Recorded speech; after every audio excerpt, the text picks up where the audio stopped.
Hello everyone. Thank you so much for clicking on this video. My name is Sophia. Welcome to my channel. If this is your very first time here, I welcome you.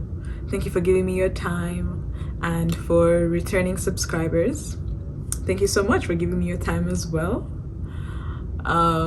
Actually, if you haven't subscribed, please go ahead and do that. I realize I forget to talk about that sometimes in my videos, but today I just want to talk about the different signs that show that you're low on your self-love. This is a video for me to remind me when I'm low, and for you too. I'm guessing that's why you clicked on this video. It's not something to shame ourselves on, but just more of a reminder, that we come first, you come first, okay? So the first sign to show that you're low on your self-love is you've neglected your personal hygiene. And that goes for your skin, your bedroom, just your environment. You have neglected that, and I don't want to say it's dirty, but there's poor hygiene, let me say, like dirty fingernails, dirty hair, body odor. All those are signs to show that you're low on your self-love, and you just need to prioritize your self-care, basically. The next thing is you put other people's needs first before your own. Some might say that is people-pleasing. It could just be you have a lot of responsibilities. Say you're a mother, and you're thinking about your kids first before yourself, and that happens naturally. But this is just to remind you that you come first, and when you put yourself first, your family is going to feel it, and every other place that you putting yourself is going to feel it. So and that could look like people pleasing, and putting other people's needs first could look like so many things. But for some people, they meddle in other people's business. They're constantly outside, like in terms of other people's business. Like you're so much in other people's business. That is a way to show that you're low on your self-love, because that time that you spending to do that is time that you could put into yourself. And then for people pleasing, it would look like you are even at your own detriment. Like you do things to please others even when they're hurting you. And that's something to look into. I'll be coming out with a video on people pleasing, I think, in the near future, God willing. And yeah, overextending would also be a part of that. Like you overextend, and beyond your resources, you do way more than you should for others.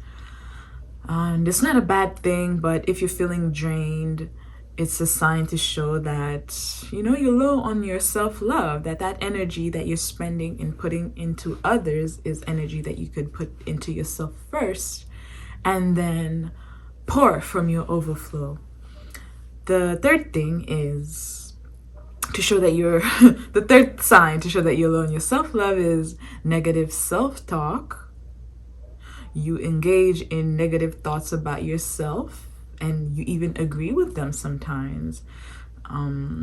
Criticism, self-criticism, putting yourself down. Even when people are complimenting you, you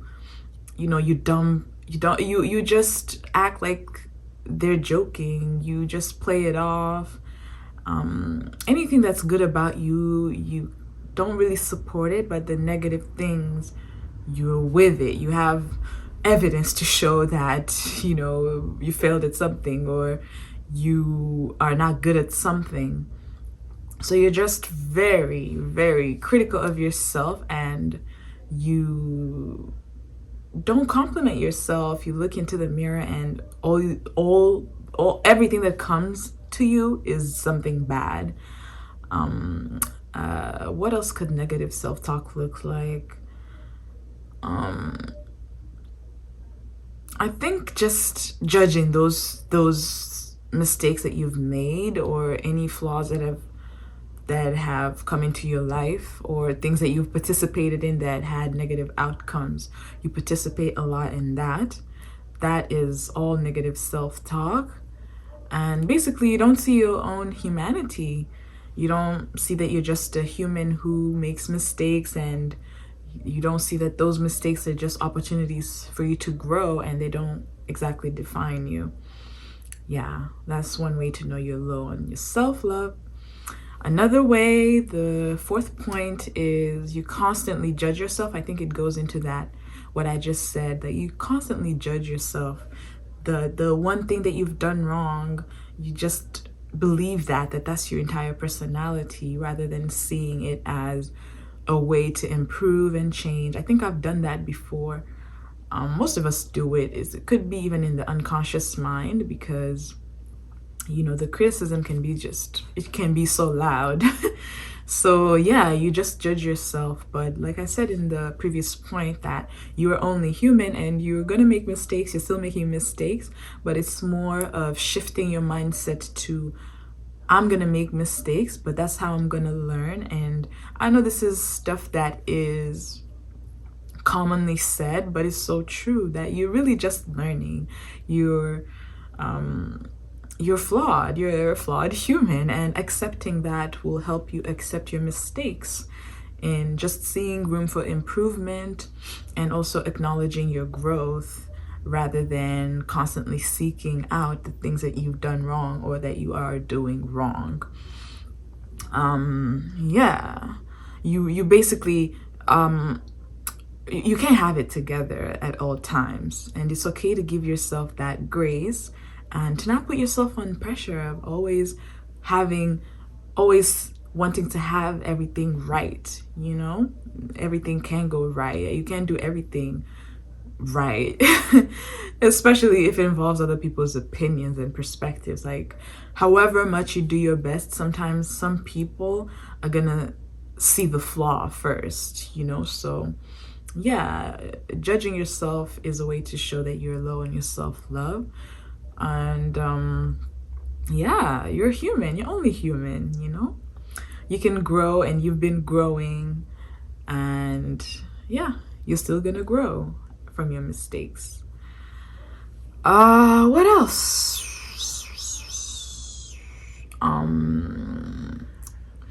You constantly escape yourself. That's another point of showing you're low. I think this would entail things like binge watching, constantly watching things, say on Netflix or whatever. You're constantly avoiding yourself and your thoughts. That could also be in social media, drugs and alcohol. All those are ways to avoid yourself, because you just don't want to deal with what is going on in your mind, and you numb it out, or you distract yourself. And that's a way to know that you're low on your self-love. And yeah, I think that is something a lot of people struggle with right now, a lot of us, because the distractions are so many. But sitting down with your thoughts, and actually it could also it could also show out in you constantly wanting to be around people. You don't ever want to be around yourself, like just you by yourself, no music, nothing, just you. That's one way to show that you're low on your self-love, because yeah, you're just avoiding yourself basically, and your mind. The next point is you take other people's opinions personally. The opinions people have about you, you take them personally. You don't see it as an opinion. Basically, you lack a strong sense of self. Anything people say gets to you, and you don't filter it out to ask if they're projecting, if they're assuming, if that is really true what they said. Like, you don't, and that, I think that comes from not knowing yourself, like not knowing who you are at the core, and you're dependent on other people's opinions of you to feed you and your personality. And I think journaling would be a great way. I want to make a separate video to like ways that show that you are loving yourself. I want to make a video on that as well. But yeah, I want to focus on the signs of not. But yes, that is a big point where you just take opinions of others personally. People, any opinion anyone has of you is from their own lived experience, their environment, how they were raised, all the things that, like, it comes through their perspective. And some people are just, they're gonna have something to say, and you can't let that define you and take it personally at all times, because most times the things people say are actually a reflection of them and not you. And when you get to that point where you truly love yourself, or when your self-love is high, you can see through that so fast, so easily, like a mirror of nah, you're projecting, nah, that's a lie. And you don't take things personally. And I think this, like, I say this a lot, that self-love is a journey, because there's days when those opinions might pierce through your heart and you believe them, but the work is in actually asking yourself if those thoughts are true, those thoughts that people have about you. And if they're true, what can you do about it? And most times they're not going to be true. Most times people are projecting. Most times people are assuming. Most times people don't have the full picture of you. So whatever they have from the window of you is what they're going to assume. And that is the opinion that comes out. And it's honestly extremely unfair to yourself when you believe opinions that people have of you, because they don't know you like you know you, you know? And if you let that seep into your soul, you can see how it could negatively affect your life and how you move around people. That's where people pleasing comes in, where you constantly try to prove that you are something, even when some people are so focused on not seeing it. They're determined on not seeing the real you. They are so focused on the idea of you because that's just what they want to believe. I think that's a really, really big thing that a lot of us suffer from. The next point is you break promises that you make to yourself, and you do that, especially those promises that you know are going to get you to where you want to be, or they're going to drastically improve your life. You constantly break those promises, because some days you're going to break, like say you wanted to go to the gym, or you wanted to eat good on a certain day and you didn't. Some days you break the promises because you're human. But if it's something that you constantly do, the things that you know are good for you, you break those promises. That is a way to show that you're low on your self-love. And it's something to work on, because that is self-sabotage in a way. Yeah, I think that's a big thing.